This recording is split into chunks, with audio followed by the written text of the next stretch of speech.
정관용의 지금 이 사람.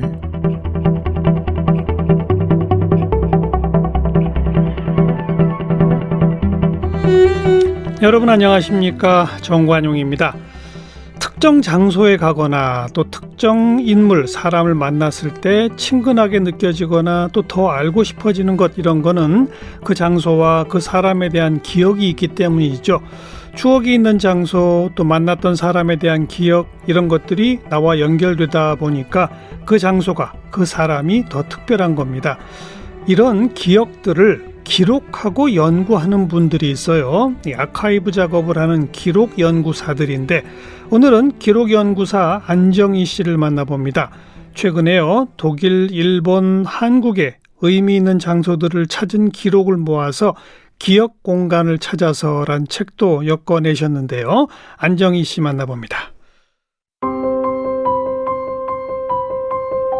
안정희 씨는 이화여자대학에서 법학을 전공했고 명지대학교 기록정보과학 전문대학원을 졸업했습니다.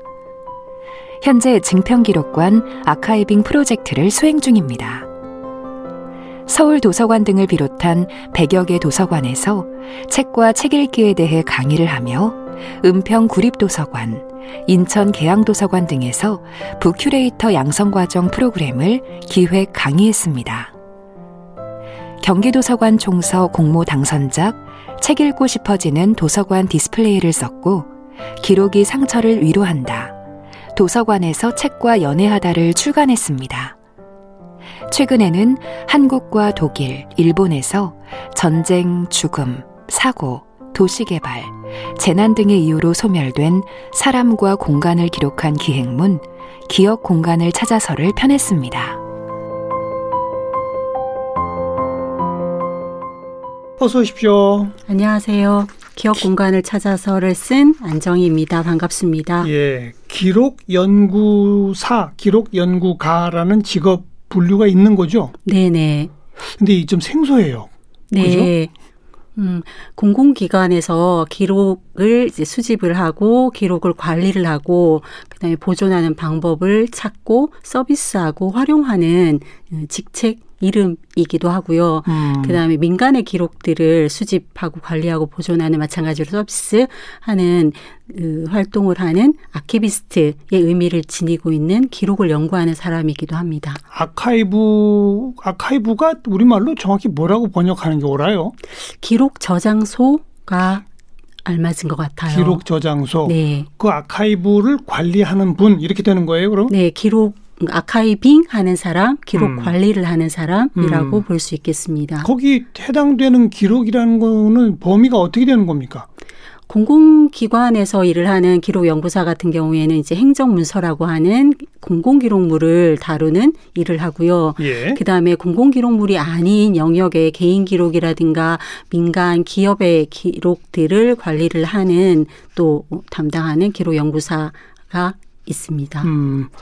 그러면 기록 연구사들로서 제일 중요한 어떤 일의 영역이라는 건 뭘까요? 체계적으로 기록을 분류하고 저장하고 하는 그런 겁니까? 아니면 보존해야 할 기록과 폐기해야 할 기록을 선별하는 겁니까? 어떻게 되는 거예요? 두 가지를 다 갖고 있다고 보겠습니다.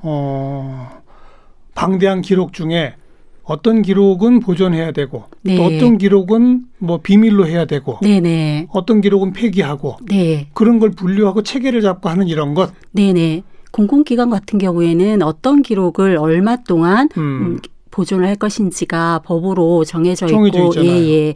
그다음에 누가 열람을 할 것인지, 그렇죠. 어디까지 열람을 할 것인지, 예. 그다음에 그 기록에는 누가 접근을 할 것인지에 대한 것들을 이제 프로세스로 해서 이제 갖추고 있죠. 그 대통령 기록관이 따로 있고, 네. 거기에 뭐 비밀, 뭐 20년 비밀, 30년 비밀 뭐 이런 게 있고 막 그러잖아요. 네네. 그런 법률을 만들 때부터 이런 기록 연구사들이 작업을 했겠군요. 네네. 공공기록물 관리에 관한 법률. 네.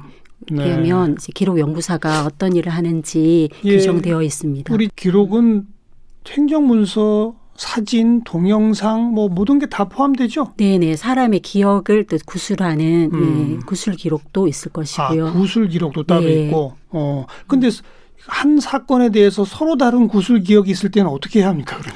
구술 기록 같은 경우에는 다른 그 사진 기록이나 영상 기록하고도 다르게 그 사람이 그 사건을, 그 행위를, 뭐 그 사람을, 그 공간을 어떻게 기억하는가, 그는 왜 그렇게 기억하는가라는 부분이 중요해서 실질적으로 그것이 사실인가인 것보다 그가 어떤 방식으로 그것을 기억하고 있는가, 기억해내는가, 어떤 단어를 사용하여서 예. 어떠한 시간의 순서대로 어떤 인물을 등장을 시켜서 예, 그런 것들이 중요하다고 볼 수 있습니다. 그러니까 이건 사실 여부가 문제가 아니라 구술 기록은 그 사람이 기억하고 있는 내용과 방식 그 자체가 하나의 기록이다. 네네. 그리고 그 같은 어떤 사안이라 하더라도 A라는 사람과 B라는 사람의 구술 기록이 다르다고 하는 것 자체도 중요한 기록이로군요. 네네. 그렇죠. 그래서 거기서 사실 여부를 따지는 건 법정이 할 일이고 네네네. 기록관리사는 거기까지 하는 건 아니로군요. 네. 그 당대의 기록만 관리하는 게 아니라 이제 지나간 역사적인 것들까지 관리를 하게 되지 않습니까? 네. 근데 뭐 우리가 항상 역사 논쟁에서 보듯이 역사적 기록이라고 하는 거는 힘 있는 자, 권력 있는 자의 입맛에 맞게끔 이렇게 짜맞춰질 위험성들이 많은 거 아니에요? 네. 그런 거 어떻게 보세요? 그러니까 여러 가지 기록의 아까 사건, 공간, 사람에 대한 기억 그런 것들이 이제 기록의 한 대상이다라는 말씀을 드렸는데 한 가지 사건에 대해서 그것이 기억도 저마다 다르게 하지만 어떤 부분을 서술하느냐, 누가 그것을 서술하느냐에 따라서 그 내용이 달라지잖아요. 그렇죠. 예, 그래서 어떤 부분의 특정의 그 주체가 기록을 생산한 주체만의 그 기록이 보존되는 것이 아니라 다양한 사람들의 기록들이 그 보존됨으로 인해 가지고 그것의 그 사건, 그 행위를 다양한 각도로 풍부하게 볼 수 있는 측면들이 있고 또 왜곡되거나 편파적으로 되어지지 않는 그런 측면들도 있는 것 같아요. 그런 측면에서 민간 기록을 다양한 생산 주체에 따라서 보존하고자 하는 노력들 이런 것들이 필요하다고 볼 수 있겠죠. 뭐 아주 필요한 정확한 그 필요성을 지적해 준 건 맞습니다만 본인이 이번에 내신 책의 서문에도 표현했듯이 당대의 목적에 따라 수집되고 당대의 권력이 원하는 방향에 따라 분류되고 전시된다. 라고 하셨잖아요. 네. 이런 한계가 있는 거 아닙니까? 네. 다양한 시각을 다 기록에 남기려고 노력해야 한다라고 하셨습니다만 네네. 이런 한계가 있는 거죠. 네. 기록이라는 것이 저희도 해보면 시간이 많고 재정적으로 여유가 있고 그럴 때 기록할 수 있는 그런 것들이 확보되어지잖아요. 그런데 살기가 바쁘고 그다음에 어떤 부분에 이제 피해를 입고 있거나 생존의 그런 부분이 있을 때는 예를 들면 우리 이제 전쟁 같은 경우에 전쟁에 피해를 입고 있는데 기록을 할 여력이 없잖아요. 예. 그럴 때 그 피해를 입고 있는 사람들이 실질적으로 기록에 참여하거나 기록을 생산하는 일은 굉장히 힘이 못하죠. 그래서 저희가 5.18 광주 민중화 항쟁 같은 경우에도 그때 당시의 기록들을 독일의 사진 작가가 제일 먼저 기록을 해외에 보냈을 때 그러한 힘들이 필요한 건 거죠. 그렇죠. 그것을 목격한 사람, 그다음에 피해의 현장에 있는 사람, 피해를 입고 있지 않지만 그 자리에 있었던 그것을 볼 수 있었던, 그리고 그것의 기록의 가치의 의미들을 알고 있는 사람이 기록을 해줘야 하는 측면들이 있다고 생각해요. 그리고 기록 생산뿐만 아니라 그럴 때 이제 널리 알려야 되는 그런 측면들도 있게 되는 건 거죠.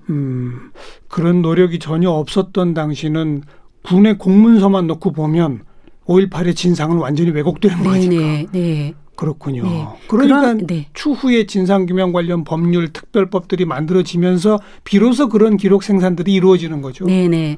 그럴 때는 그 사람들의 가슴 속에 머릿속에 있는 기억들을 또 받아서 구술로 복원해내는 일들이 이루어지는 건 거죠. 그래서 이런 문장도 나오는군요. 기억하고 기념하고 기록하는 우리의 모든 과거 이야기는 옛사람과 예전 그대로의 모습으로 다시 만나려는 몸부림이 아니라 지금 무언가를 하려는 시도다.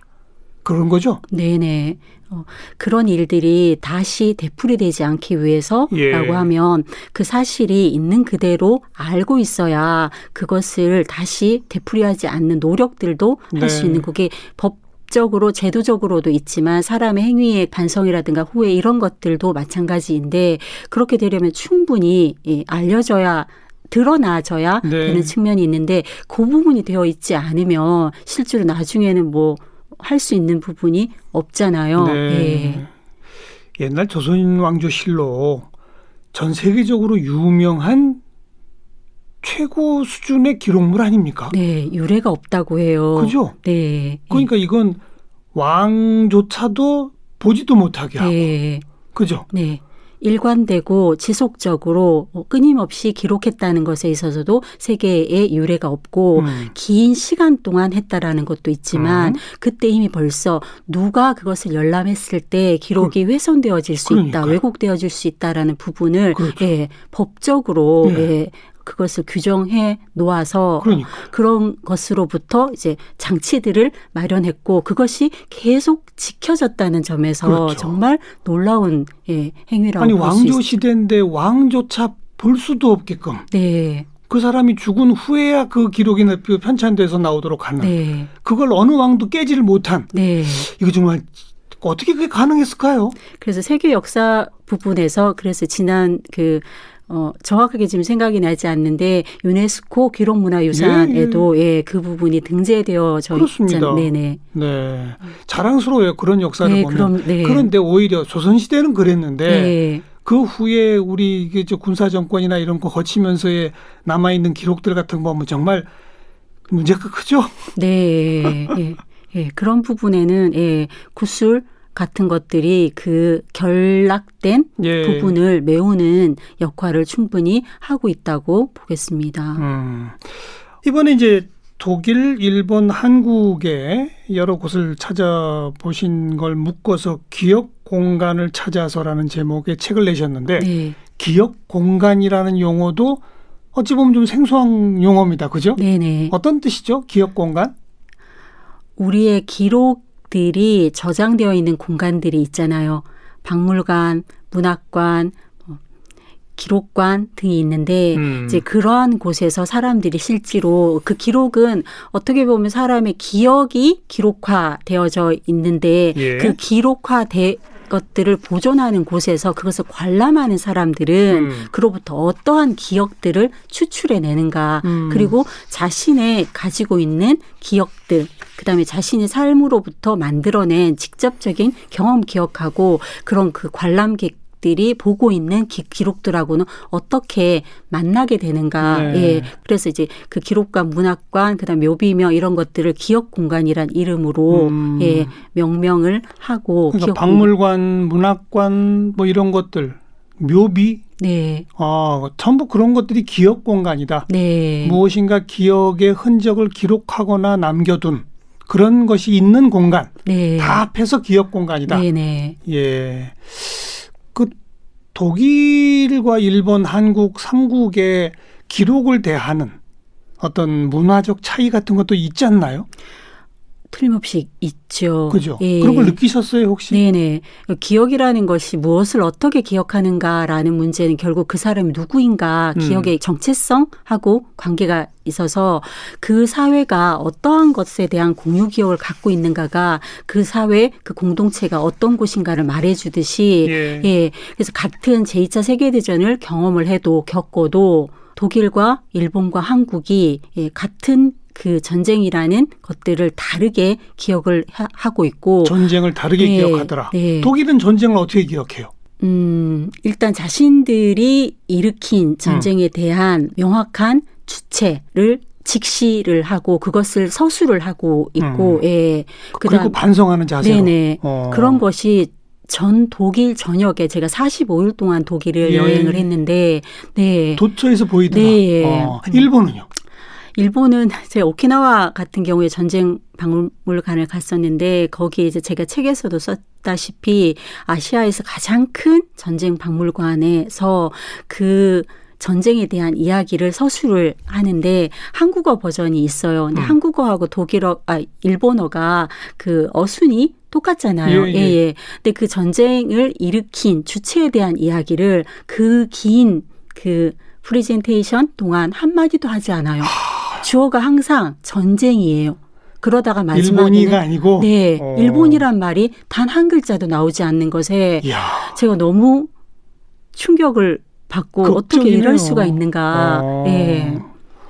독일은 전쟁의 책임 그리고 반성하는 자세가 네. 명확히 드러나는데 네. 일본은 주어조차 없더라. 네. 이야. 약간 파렴치하지만 너무 철저하네요. 그런 네, 면에서는. 너무 철저하게 그것이 이루어져 있어서 놀라웠어요. 네. 우리 한국에서 전쟁을 기억하는 건 뭘까요? 한국이 전쟁을 참 많이 겪었잖아요. 그렇죠. 예. 근데 그럼에도 불구하고 역동적으로 그런 것들을 이겨내고 살아왔잖아요. 예. 그래서 전쟁이라는 과정에서 우리가 그것을 어떻게 극복하고 그런 것들이 한국 사람에게 있지 않나 생각해요. 네. 바로 그런 뭐 전쟁이라는 하나의 역사적 사안을 각 국가가 어떤 식으로 기억하는지를 그 기억 공간을 가보면 다 차이가 드러나는군요. 네네. 아, 그런 의미에서 기록 관리자들이 정말 중요한 역할이라는 게 더 피부로 좀 와닿습니다. 그런 것 같아요. 어떤 기록을 선별을 하고 어떻게 그러니까요. 보여주는가. 그리고 어떤 시선에서 네. 자기 전쟁의 전범임을 감추려는 시선인지 네. 반성하는 시선인지 그게 그대로 다 드러나니까. 네네. 예. 또 특이한 것이 독일에서는 뮌헨의 이미륵 묘를 찾으셨어요. 네. 이미륵이란 분이 일제 때 가신 분이죠. 네네. 동경의학전문대학에 재학 중일 때 3.1운동에 가담을 했다가 쫓기는 몸이 그렇죠. 된 건 거죠. 그래서 안중근의 사촌 동생이었을 거예요. 아마 안봉근 씨의 그 권유에 의해 가지고 상하이에 갔다가 독일로 망명을 했어요. 그랬죠. 그 망명한 기간에도 거기에서 이제 일제가 한국을 어떻게 지배를 하고 있는가에 대한 연설도 하고 그다음에 한국 사람에 대한 그 기억들을 놓지 않으려고 여러 가지 부분에서 저술 활동을 많이 했어요. 그렇죠. 압록강을 흐른다? 이 책이 아주 유명한 책인 걸로 알고 있고 독일 내 한국학의 거의 뭐 태도 그런 분이잖아요. 그런데 독일 뮌헨에서 이미륵 묘를 찾으셨더니 뭘 느끼셨습니까? 부끄러움을 느꼈죠. 실은 저도 몰랐거든요. 이미륵의 묘가 뮌헨에 있는지, 그리고 그 이미륵의 묘를 지키는 독일의 이미륵 기념회 같은 젊은이, 그러니까 그 사람의 소설을 읽고 청소년기를 보냈던 사람들이 그를 통해서 한국을 알게 되고, 그다음에 그래서 이미륵이 이제 돌아가실 때 그를 기리는 사람이 그 묘에 300m 정도의 줄을 설 만큼 기리는 사람들이 많았다고 해요. 그런데 제가 이제 뮌헨에 놀러를 갔는데 제가 그렇게 놀러를 갈 수 있었던 것도 독립된 국가에 살면서 그렇죠. 가진 건 거잖아요. 제가 이제 그거 잊어버리고 뮌헨에 가서도 이미륵의 묘를 찾을 생각을 하지 않았고 그것의 의미 같은 부분을 생각지 못했어요. 우리도 모르던 그런데 독일은 그것을 그렇게 잘 기억하고 보존하고 있더라. 또 특이한 게 일본에 가셔서 오키나와의 아리랑 위령탑을 찾으셨는데 여긴 또 어떤 곳입니까? 최초로 위안부 자신이 이제 위안부임을 드러낸, 그래서 이제 말로는 전해져 오던 존재를 전 세계의 실질적인 자신의 그 모습으로 증언을 하게 된 배봉기 할머니가 그게 몇 년도예요? 위안부임을 그게 1990년도. 얼마 1990년? 얼마 되지 않았죠. 한국으로 돌아오지 못하고 오키나와로 끌려갔다가 오키나와의 도카시키 섬에서 살다가 이제 그곳에서 사망하게 된 조선 위안부인데, 그를 기리고자 오키나와 섬 사람들이, 주민들이 아리랑 위령탑을 만들어서 그의 죽음을 기리는 그 공간이 있어요. 거기 가면 환생이라는 그 돌로 된 이제 비석 들도 있고 예. 그다음에 그가 다음 생에 태어났을 때는 평범한 삶을 살기를 희망한다라는 그런 시들도 적혀 있는 공간인데요. 네. 예, 한국 정부와 한국의 그 가족들은 그를 잊었는데 예. 오키나와 사람들이 그를 기억하고 그의 영혼을 이제 위로하는 그 위령탑을 설립하고 계속 그것을 이제 관리하고 그다음에 그게 그러면 우리 국내 뭐 소녀상 있잖아요. 네. 그거와 이제 유사한 개념일 네, 텐데 네. 소녀상이 만들어지기 전에 만들어진 겁니까? 아니면 그 훨씬 전에 만들어진 건 거죠. 소녀상보다 훨씬 네, 전에. 네. 네. 그리고 거기뿐만 아니라 오키나와에는 아리랑 위령탑이 곳곳에 예, 그다음에 위안부뿐만 아니라 강제 노역으로 예. 끌려가신 그래서 그곳에서 사망하신 분들을 이제 네. 기념하는 잊지 않으려는 그 위령탑이 오키나와 전역에 여러 그래요? 곳에 예, 있다고 하더라고요. 그런 걸 만든 주체는 일본 사람들이고 오키나와 사람인 거죠. 오키나와 사람들은 일본에 의해서 식민지화된 그랬었죠. 예, 네, 네. 그래도 현재 국적은 그렇죠. 일본이잖아요. 예, 네. 오키나와 사람이 일본 내에서 좀 특별하긴 하지만 네. 그래도 일본 국적의 사람들이 우리가 소녀상을 만들기 훨씬 전에 이런 걸 만들어 봐 있다. 네. 이것도 사실 저희들 몰랐던 거 아닙니까? 네. 아까 일본은 전쟁의 기록에 주어가 없더라 이런 말씀하셨는데 그러나 또 민간의 노력의 일환으로는 이런 게 있군요. 네. 일찍부터 아리랑 위령탑 같은 걸 만들고 한 그런 게 있군요. 네. 그래서 공공기록이 아닌 민간의 기록들을 수집하는 것이 그리고 그 기록의 다양한 부분들을 알겠습니다. 예, 하는 게 중요한 것 같다. 그러니까 공식 정부가 만든 전쟁 기념관하고 네. 민간이 활동의 기록물인 이런 아리랑 위령탑 같은 거 하고 네. 객관적으로 같이 봐야 된다. 네. 예. 우리나라에서는 여러 곳을 하셨습니다만은 특히 전라북도 진안의 사진문화관 네. 여긴 왜 특별히 여기다 기록을 하셨나요? 우리나라에 그 수몰된 지역이 굉장히 많잖아요. 수몰 지역. 네, 대도시에 물을 공급하기나 농사를 할 때 필요한 물들을 이제 대량으로 보존하기 위해 가지고 댐을 많이 만드는데 예. 댐이 생성되기 전에 수몰된 지역에 살았던 많은 사람들이 있는데 그 행정기록, 공공기록에는 그 땅을 누구에게 보상을 했고, 예, 그래서 보상 금액이 얼마였고, 주민등록번호가 뭐고, 보상 금액 이런 것들이 기록으로 남아 있는데 그것만 남아 있겠죠. 네, 그곳에 살았던 사람들의 삶, 그다음에 그들이 얼마나 떠나고 싶지 않았는지, 그래서 저항했던 기록들, 이사가는 날의 모습 이런 것들이 잘 그 공공 기록에는 남아 있지가 않아요. 물론 수집하려는 그렇겠죠. 그런 것도 없고, 예. 그런데 이 물사진 같은 경우에는 개인이 그러한 기록을 한 거예요. 수몰 그 예정지인 사람들을 예, 오랫동안 사진들을 기록을 해서 그래서 그 진안 군청에서 그러한 사람이 있는 걸 알고 그리고 그가 보존하고 있는 찍은 그 기록들을 전시를 하고 있는 공간이에요. 예. 참 소중하네요, 정말. 네. 네. 수몰 지역의 사진들이 대부분이겠네요. 네. 그 수몰 지역의 풍경을 잊지 못하고 있는 그 지역에서 이주된 분들. 네. 그분들은 그 사진관만 가면 옛날 생각이 저절로 날 거 아니겠습니까? 네. 예. 그래서 방명록을 보면 맞춤법이 잘 이렇게 맞지 않는 예, 사람들이 네.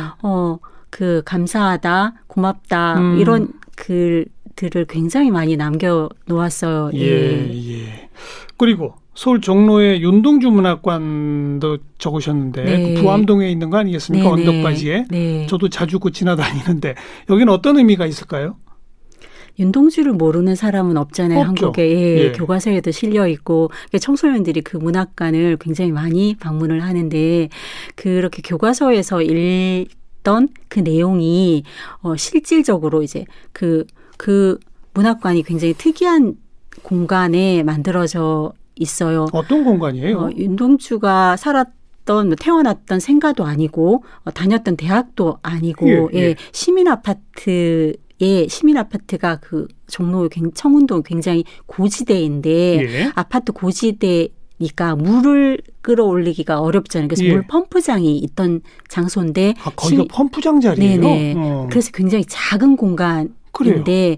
그 아파트를 이제 없애고 공원화 될 때 그걸 윤동주 문학관으로 한 건 거죠. 윤동주 시인이 일본으로 유학을 가기 전에 청운동 밑에 동네에서 하숙을 하면서 소설가하고 그 길을 자주 산책을 했대요. 네, 그래서 그 이제 물 펌프장을 리모델링을 해서 네. 했는데 펌프장 물을 이제 많이 두었던 곳이니까 굉장히 깊은 곳이 있는데 예. 그곳을 윤동주가 있었던 감옥의 공간으로 형상화해서 네. 그가 쓴 시의 내용이 너무나 그 안에서 잘 읽혀지도록 공간을 만들었어요. 예. 예.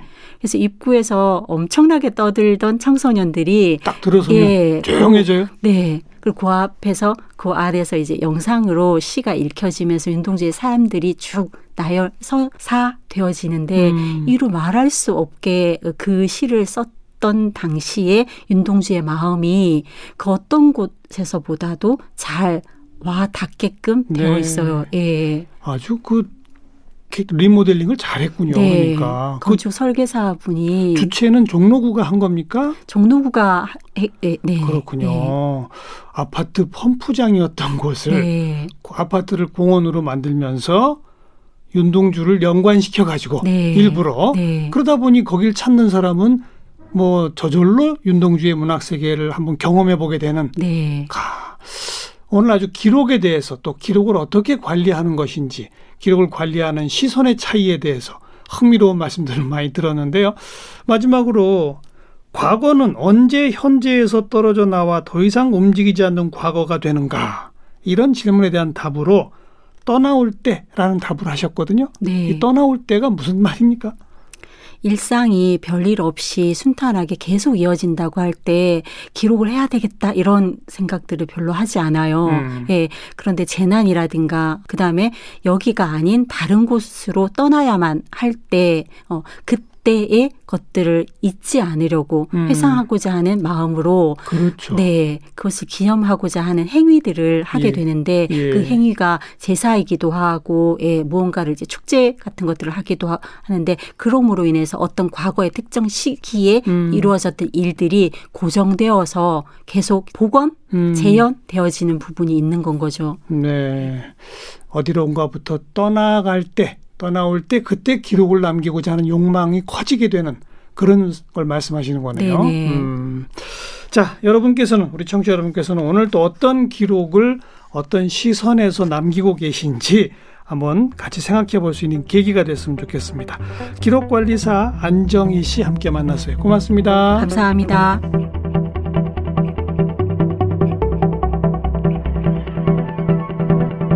오늘 함께하신 정관용의 지금 이 사람은 KBS 홈페이지와 모바일 콩, 다양한 팟캐스트를 통해 다시 들으실 수 있습니다.